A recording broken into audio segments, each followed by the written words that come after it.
காணிக்கையா தர்மமா? இதில் இறைவன் எதை விரும்புகிறார்?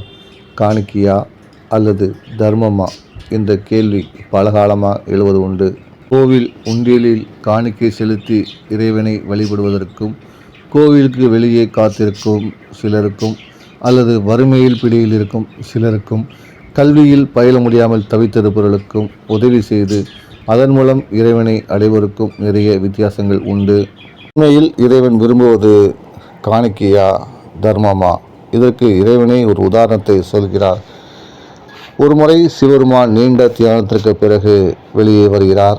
அவரை திருப்திப்படுத்துவதற்காக, சந்தோஷப்படுத்துவதற்காக உலக ஜீவராசிகள் எல்லாம் ஒன்று சேர்ந்து, அதாவது தேவர்களும் மனிதர்களும் மற்ற உயிரினங்கள் எல்லாம் ஒன்று சேர்ந்து தங்களால் உயர்ந்து மதிக்கக்கூடிய ஒரு பொருளை இறைவனுக்கு பரிசளிக்க வேண்டும் என்று விரும்பினர்.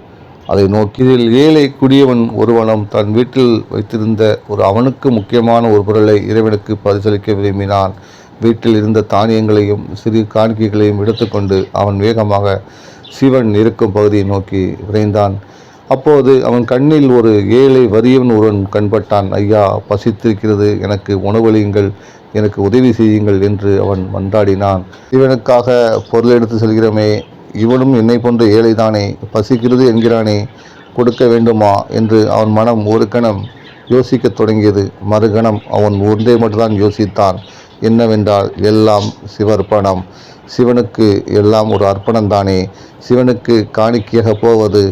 இங்கே இந்த ஏழைவனுக்கு தர்மமாக போனால் என்ன என்று முடிவு செய்து சிவனுக்கு கொடுக்க வேண்டிய அந்த பொருளை அந்த எளியவனுக்கு கொடுத்துவிட்டு சிவனை நோக்கி அங்கே படையச் சென்றான்.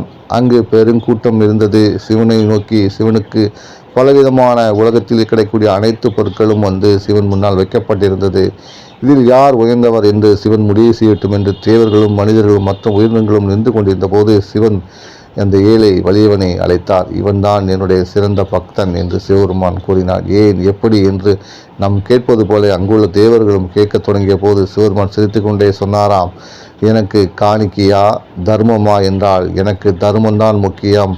அவன் எனக்கு காணிக்கையை செலுத்திவிட்டான் என்றான். கையில் வெறுங்கையுடன் வந்திருக்கிறானே, உங்களுக்கு எப்படி அவன் காணிக்கை செலுத்தியிருக்க முடியும் என்று மற்ற தேவர்கள் கேட்க, இதோ என்று இப்போது காணொளி காட்சியாக நாம் பார்க்கிறோமே, அதை அன்றைய காலத்திலேயே சிவன் காணொளி காட்சியாக அவர்களுக்கு விளக்கினார். அதாவது ஏழை ஒருவனுக்கு தன் காணிக்கையாக கொடுக்கக்கூடிய ஒருத்தை தர்மமாக கொடுத்தான் அல்லவா, அந்த காணிக்கை தர்மமாக மாறி இருக்கிறது. அந்த தர்மத்தை நான் ஏற்றுக்கொள்கிறேன் என்று சொன்னாராம்.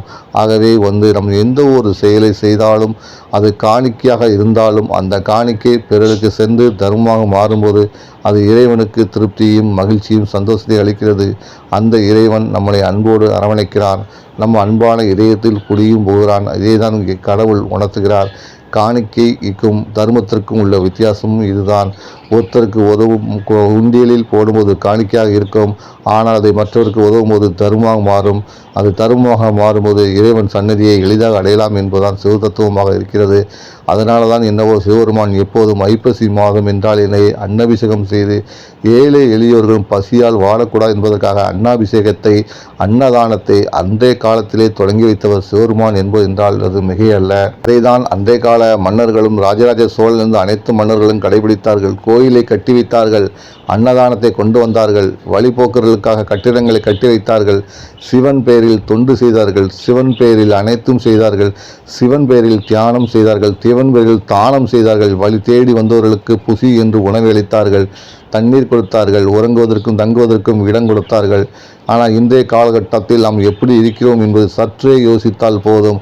ஆனால் சிவபெருமான் சொல்வது ஒன்றேதான், தானம் செய்யுங்கள், தானத்தின் வழியை என்னை காணுங்கள், ஐப்பசியில் எப்பசியில் இருந்தாலும் அனைவருக்கும் உதவுங்கள், தானத்தின் மூலமே என்னை அடைய முடியும் சொன்ன ஒரே தெய்வமாகவும் இருப்பவர் சிவனே. வலிவில்லாத அந்த சிவனுக்கு இந்த நாளில் அற்புதமான இந்த பகிர்வின் மூலம் உங்களை சந்தித்து மகிழ்வதில் மகிழ்ச்சி.